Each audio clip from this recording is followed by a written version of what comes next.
وہاں کا تھوڑا سا سروے کریں اور سوچیں اگر ان ممالک کے لوگ سن رہے ہوں اسلامی بھائی کہ کئی ایسے ممالک ہیں جن میں معذور بچوں کی پرسنٹیج زیادہ ہے، بلکہ کافی زیادہ ہے. اس کے کئی اسباب بیان کیے گئے ہیں، مگر ہو سکتا ہے کہ اس کا ایک سبب کئیوں کے لیے کولڈ ڈرنک کا زیادہ استعمال بھی ہو کہ پینے والوں کو انہوں نے ایسا کر دیا کہ اس کا اثر ان کے بچوں پر پڑا.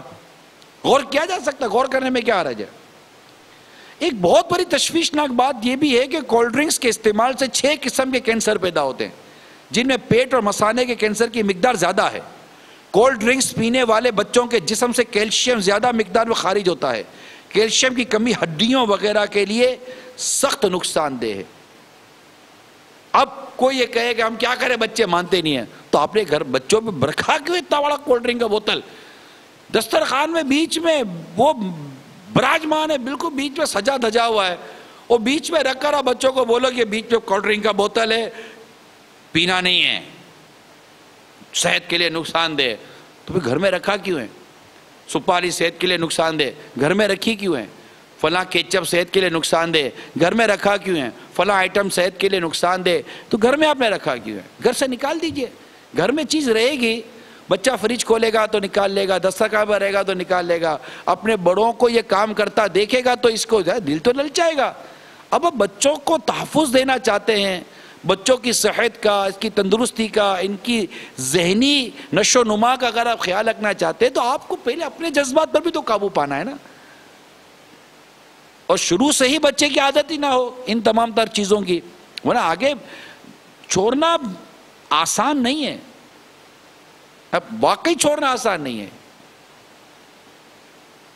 جو کولڈ ڈرنک کے عادی رہ چکے ہیں وہ تو آپ کو بالکل یہ کہیں گے کہ چھوڑنا آسان نہیں ہے، لیکن کولڈ ڈرنک چھوڑنے والے ہیں ایسے کہ جو پانی کی طرح، پانی کی جگہ پر مبالغہ کر رہا ہوں، گویا کہ پانی کی جگہ کولڈ ڈرنک پیتے ہوں گے کہ ان کو پیاس لگتی ہوگی وہ بوتل لے کر انہوں نے پی لی ہوگی، یا کثرت کے ساتھ کولڈ ڈرنک پینے کے عادی ہوں گے، ہر کھانے کے ساتھ کولڈ ڈرنک کے عادی ہوں گے. ایسے آپ کو اسلامی بھائی ملیں گے، ایسے آپ کو عاشقان رسول ملیں گے جو اس قدر کولڈ ڈرنک کے عادی ہوں گے مگر انہوں نے کولڈ ڈرنک چھوڑ دی ہوگی. آپ کو 20 25 40 سال تک 2 3 پیکٹ سگریٹ کے پینے والے ملیں گے جنہوں نے سگریٹ چھوڑ دی ہوگی. آپ کو ایسے کئی پان گٹکا والے لوگ ملیں گے جو کہ پرانے عادی ہوں گے مگر انہوں نے چھوڑ دی ہوگی. اس سے پہلے کہ بیمار ہو گئے ہوں گے انہوں نے چھوڑ دی ہوگی. کانفیڈنس یوز کیا انہوں نے، اعتماد یوز کیا، اللہ تعالیٰ نے کی مدد فرمائی، انہوں نے چھوڑ دی. تو ایسا نہیں ہے کہ اس کی ایگزامپلس نہیں ہیں، چھوڑنے والوں کی ایگزامپلس بھی موجود ہیں اور اس کا نقصان اٹھانے والوں کی، خواہ وہ کولڈ ڈرنک کے ذریعے ہوں، سگریٹ کے ذریعے ہوں، پان یا گٹکے کے ذریعے ہوں، اس کا نقصان اٹھانے والوں کی بھی مثالیں موجود ہیں. مثال صرف اس سے بدلے گی، چھوڑنے والے آپ کو سڑکوں پہ گھومتے نظر آئیں گے اور نقصان اٹھانے والے آپ کو ہسپتال کے بستر پہ نظر آئیں گے. یہ اتنا فرق تو آپ میرا خیال ہے محسوس کر لیں گے کہ جو چھوڑ چکے ہوں گے ان کی ایک تعداد آپ کو روڈ پہ چلتی پھرتی صحت مند نظر آئے گی، اور جو مبتلا ہوں گے ان میں سے ایک تعداد آپ کو بستر پر مایوسی کی حالت میں نظر آئے گی. اللہ تعالیٰ ان تمام عاشقان رسول کو صحت عطا فرمائے جو اس طرح کے کسی کی وجہ سے یا جو بھی بیمار ہیں، اللہ تعالیٰ ان کو تندرستی عطا فرمائے. ہماری تو ہمدردی ہے، لیکن عبرت کے لیے عرض کر رہا ہوں، کولڈ ڈرنکس جلد خراب نہ ہو اس لیے اس میں سلفر آکسائڈ یا سوڈیم بنزانک ایسڈ شامل کیا جاتا ہے. ان دونوں کیمیکلز کے استعمال سے سانس کی تکلیف، جلد پر خارش اور گھبراہٹ کی بیماریاں پیدا ہوتی ہیں. نیز کولڈ ڈرنکس میں کیمیاوی رنگ بھی ڈالے جاتے ہیں جن کے اپنے نقصانات ہیں. دنیا بھر میں چینی یعنی شوگر کا استعمال ہے. جسم انسانی کو ایک مخصوص مقدار میں اس کی ضرورت ہوتی ہے جو کہ روٹی، چاول، سبزی، پھلوں وغیرہ کے ذریعے عموماً پوری ہو جاتی ہے. اس لیے سفید چینی یا اس کی ڈشیں استعمال کرنا ضروری نہیں ہوتا. ہاں جو لو شوگر کا مریض ہو اس سے ڈاکٹر کی ہدایت کے مطابق شوگر کا استعمال کرنا ہوگا. اصول یہ ہے کہ کوئی بھی چیز اگر ضرورت سے زیادہ استعمال کی جائے تو وہ نقصان پہنچاتی ہے. آج کل چینی کا استعمال ضرورت سے زیادہ ہونے لگا ہے اور غیر ضروری اشیاء کے ذریعے چینی بدن میں انڈیلی جا رہی ہے، مثلاً بوتلوں، آئس کریموں، شربتوں، مٹھائیوں، ٹافیوں، میٹھی ڈشوں وغیرہ کا استعمال عموماً غذا نہیں، اضافی طور پر محض تفریحاً کیا جاتا ہے، اور ایسا کرنا اپنے ہی ہاتھوں سے اپنے پاؤں پر کلہاڑا چلانے کے مترادف ہے۔ چینی کے زیادہ استعمال کا سب سے بڑا نقصان یہ ہے کہ یہ انسولین کی مقدار خون میں بڑھا دیتی ہے، جس سے گروتھ ہارمونز، یعنی وہ ہارمونز جو جسم کی نشو و نما اور بڑھوتری کے ذمہ دار ہوتے ہیں، ان کی پیداوار رک جاتی ہے، جس سے جسم کا دفاعی یعنی بیماریوں سے مقابلہ کرنے کا نظام کمزور ہو جاتا ہے۔ انسولین جسم میں چکنائی کا ذخیرہ کرنے کی صلاحیت بڑھا دیتی ہے، جس سے بدن کا وزن بڑھتا جاتا اور موٹاپا آتا ہے۔ گنے سے جب ریفائنڈ شوگر تیار کی جاتی ہے تو اس میں موجود تمام اہم اجزاء علیحدہ کر دیے جاتے ہیں جن کی بدن انسانی کو ضرورت ہوتی ہے۔ مثال کے طور پر نمکیات، پروٹین، پروٹامنز، انزائمز وغیرہ۔ لہذا کہا جاتا ہے جو کچھ چینی کی شکل میں ہم استعمال کرتے ہیں وہ سوائے ہمارے نظام کو تباہ کرنے کے اپنے اندر اور کچھ نہیں رکھتی۔ لہذا سفید چینی جو کہ عموماً بازاروں میں دستیاب ہوتی ہے، اس کی خاص غذائی اہمیت نہیں، بلکہ شوگر کے ماہرین اسے کینسر کے لیے ایندھن قرار دیتے ہیں۔ اگر ان بیماریوں کی فہرست بنائی جائے جن میں کہیں نہ کہیں چینی کردار ادا کرتی نظر آتی ہے تو یہ خاصی طویل ہے۔ چینی دفاعی یعنی حفاظتی نظام کو کمزور کرتی ہے، جس سے ہر طرح کی بیماریاں حملہ آور ہو سکتی ہیں۔ یہ نمکیات کے توازن میں خلل پیدا کرتی ہے، دانتوں کو خراب اور کمزور کرتی ہے، بال جلد سفید ہونے، کولیسٹرول میں اضافے اور سر درد کا باعث بنتی ہے۔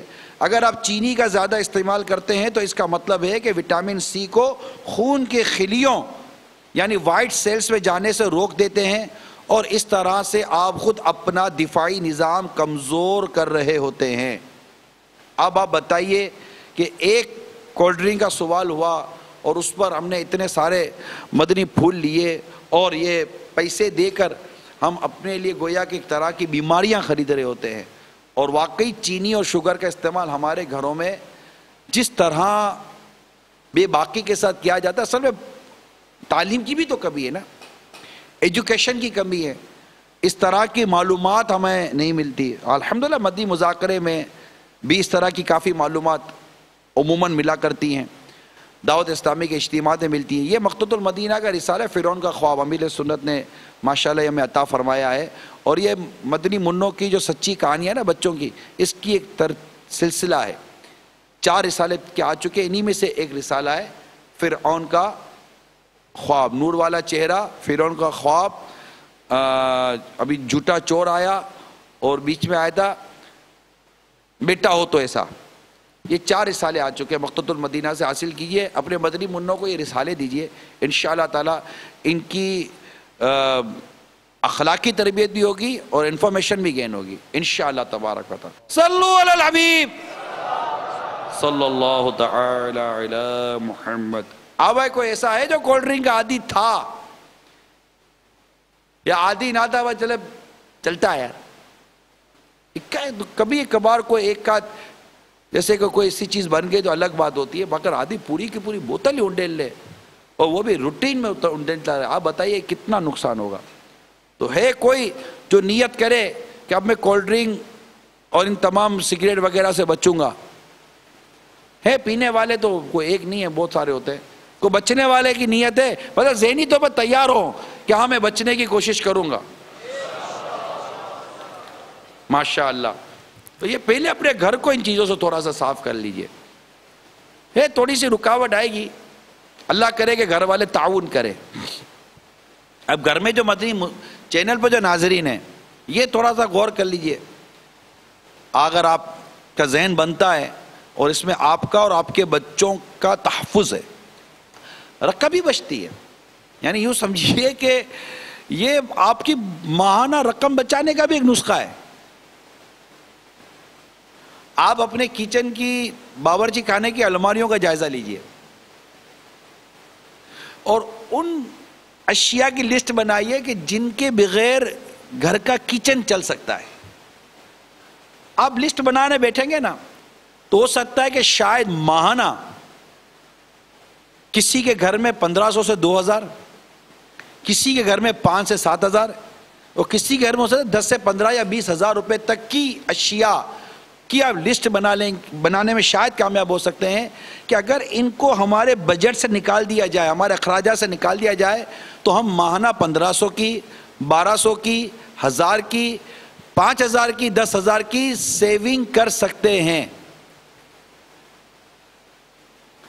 لیکن اس کے لیے غور کرنا پڑے گا، اس پہ اسلامی بہنوں کو ذرا تعاون کرنا پڑے گا کہ آج سے تھوڑے سال پہلے یہ اشیاء کے بغیر بھی گھر کا کچن چلتا تھا، لوگ بہت اچھا کھانا کھاتے تھے، لیکن ہم نے کچھ گھروں میں اس طرح کی چیزیں بھر لی ہیں کہ جن کے بغیر ہمارا کھانا پک سکتا ہے، ہمارا مہینہ گزر سکتا ہے. پھر وہ جن اشیاء کا میں آپ کے سامنے عرض کر رہا ہوں، جن کی نشاندہی کر رہا ہوں، جو سمجھنے والے سمجھ سکتے ہوں گے، اگر آپ غور کریں گے نا تو ان کا تعلق خاص کوئی غذاؤں سے نہیں ہے، ایک لذت سے، صرف محض لذت سے. اچھا پھر لذتیں بھی کون سی؟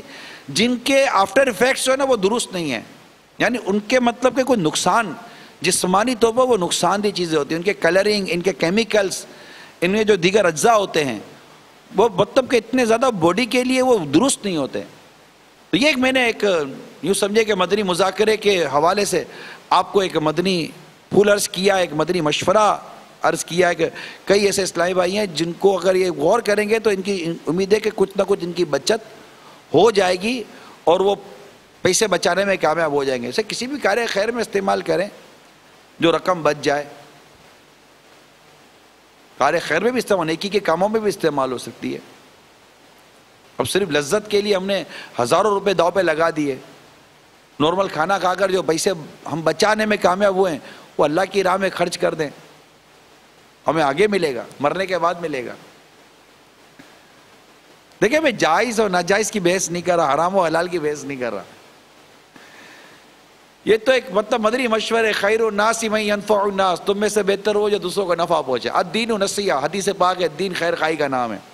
ایک خیر خائی کے تحت آپ کو عرض کر رہا ہوں، لباس میں، غذا میں، کھانے میں، پینے میں، ڈرائیونگ میں، لانگ ڈرائیونگ میں، ہوٹلنگ میں، ان تمام تر چیزوں میں اگر آپ غور کریں گے تو فیشن میں، لینے دینے میں، اگر ان اخراجات کو آپ تھوڑا سا مائنس کریں گے نا کہ جن کے بغیر گھر چل سکتا ہے، جن کے بغیر آپ معاشرے میں رہ سکتے ہیں، جن کے بغیر آپ کا کچن، آپ کا مطبخ چل سکتا ہے، باورچی خانہ چل سکتا ہے، اگر ان غذاؤں پر غور کریں تو ہو سکتا ہے. اللہ نے آپ کو وسعت دی ہے. نارملی طور پر گھروں میں چیزوں کی ضرورت پڑتی ہے، ریڈی میڈ چیزوں کی بھی ضرورت پڑتی ہے، بعض چیزوں کی، لیکن بعض چیزیں نکالی جا سکتی ہیں. بالخصوص میں ان کو عرض کر رہا ہوں جو تنگ دستی کا رونا روتے ہیں. وہ تنگ دستی نہیں ہے، ایسا نہیں ہے، مطلب کہ لوگوں کی آمدنیوں کے مقابلے میں اخراجات زیادہ ہیں. یہ بڑی تعداد یہی ہے کہ جن کی ماہانہ آمدنی کم ہے اور ان کے وہ شاید ان چیزوں میں اتنے پڑتے بھی نہیں ہوں گے. کئی ایسے ہوتے ہوں گے جو شاید پورے ماہ میں گوشت بھی کھاتے ہوں گے کہ نہیں کھاتے ہوں گے، مرغی بھی کھاتے ہوں گے نہیں کھاتے ہوں گے. ایسے ایک تعداد ہوگی جو ہمارے معاشرے میں ہے، کیونکہ سبزی بھی مہنگی ہو گئی ہے، روٹی بھی مہنگی ہو گئی ہے، چائے کی پتی بھی مہنگی ہو گئی ہے. اور یہ جو مہنگائی ہے، یہ مہنگائی بھی ہماری آمدنی کے تقابل سے میں کر رہا ہوں کہ ہمارا جو آمدنی کا جو ایک ارننگ اسکیل ہے، جو آمدنی کا جو ہمارا جو ہے ماہانہ، اس کے مقابلے. ادروائز اگر دنیا بھر کا جائزہ لیا جائے تو ہمارا ملک پاکستان بہت ساری چیزوں میں افورڈیبل ہے. ہم مطلب کہ وہ نارمل ہے اور بعض چیزوں میں تو بہت کم قیمت ہے، ورنہ دنیا میں تو بہت مشکل ہے، بہت مہنگا، بہت انتہائی مہنگے ممالک ہیں. یعنی جو نارمل زندگی پاکستان میں گزارتے تھے، باہر جانے کے بعد ان کی زندگی اب نارمل نہیں رہی ہے. آمدنی بڑھ گئی ہے لیکن ان کا لیونگ اسٹینڈرڈ نیچے آ گیا ہے، یہ مینٹین نہیں کر سکتے. مہنگائی بہت ہے، وہاں کے اخراجات بہت ہیں. اور ہمارے ملک میں ابھی بھی غنیمت ہے، اللہ کی رحمت ہے. ہم اس ملک کی قدر کریں، ہماری زمین کی قدر کریں، یہاں اللہ تعالیٰ نے جو نعمتیں دی اس کی قدر کریں اور اپنے ملک کی تعمیر اور ترقی میں حصہ ملائیں۔ بجلی کے معاملے میں لے لیجئے، گیس کے معاملے میں لے لیجئے، اور بہت سارے پانی کے معاملے، ہم الحمدللہ ہمیں ہے، لیکن بعض چیزوں میں ہم نے خود ہی اپنے ہاتھوں اپنے پاؤں کلاڑے چلائیں۔ آبادی اپنے تیزی کے ساتھ بڑھتی رہی ہے، ہم اس بڑھتی آبادی کے مطابق اپنے صحیح معنوں میں وسائل پیدا کرنے میں کامیاب نہیں ہو پا رہے، یہ ایک طرف ہے، لیکن ہم ان وسائل کو جو ہمیں میسر، انہیں جس بے دردی کے ساتھ ہم اس کو ضائع کر رہے ہوتے ہیں، پانی کو، بجلی کو، گیس کو، دیگر چیزوں کو جو بے دردی کے ساتھ ضائع کر رہے ہوتے ہیں، ان پر بھی غور کیجئے، غذاؤں پر غور کر لیجئے، دعوتوں پر غور کر لیجئے، کتنی غذائیں برباد کی جاتی ہیں۔ جس کولڈ ڈرنک کا ہم تذکرہ کر رہے ہیں، یہ کولڈ ڈرنک پینے والے بھی آدھی کولڈ ڈرنک بوتل میں چھوڑ کر چلے جاتے ہیں۔ مہنگے سے مہنگا کھانا دعوتوں میں کھلایا جاتا ہے، مہنگے سے مہنگا، عمدہ سے عمدہ بنانے کی کوشش کی جاتی ہے، وہ یہ نہیں دیکھا جاتا کہ صحت کے لیے اچھا ہے یا نہیں ہے، لذیذ ہونا چاہیے، مگر مہنگے سے مہنگا، عمدہ سے عمدہ کھانا ہمیں دعوتوں میں دینے کی کوشش کی جاتی ہے، مہنگے سے مہنگا ڈیکوریشن دعوتوں میں اس کو مینیج کیا جاتا ہے، لیکن آپ دیکھیے دعوتوں میں کتنا کھانا برباد کیا جاتا ہے، کتنا کھانا برباد کیا جاتا ہے۔ 3 4 قسم کی تو روٹیوں کی قسمیں ہوتی ہے، تافتان الگ ہے، شیرمان الگ ہے، تو تندور کی روٹی الگ ہے، پھر لے دے کے ہو سکتا ہے سلائس بھی کہیں رکھتے ہو تو پتہ نہیں ہے مجھے، وہ الگ ہے، یعنی آٹا 4 قسم کا، سالن 4-5 قسم کا، پھر جوس الگ ہے، تو کولڈ ڈرنک الگ ہے، تو فلاں چیز الگ ہے، یہ الگ بہت سارے آئٹم۔ اب جس دعوت پہ 30-40 آئٹمیں ہوں گی تو وہاں کیا نہیں ہوگا؟ تو عمدہ سے عمدہ کھانا بھی اگر دیا جاتا ہے تو ضائع کتنا کیا جاتا ہے، آپ سوچئے۔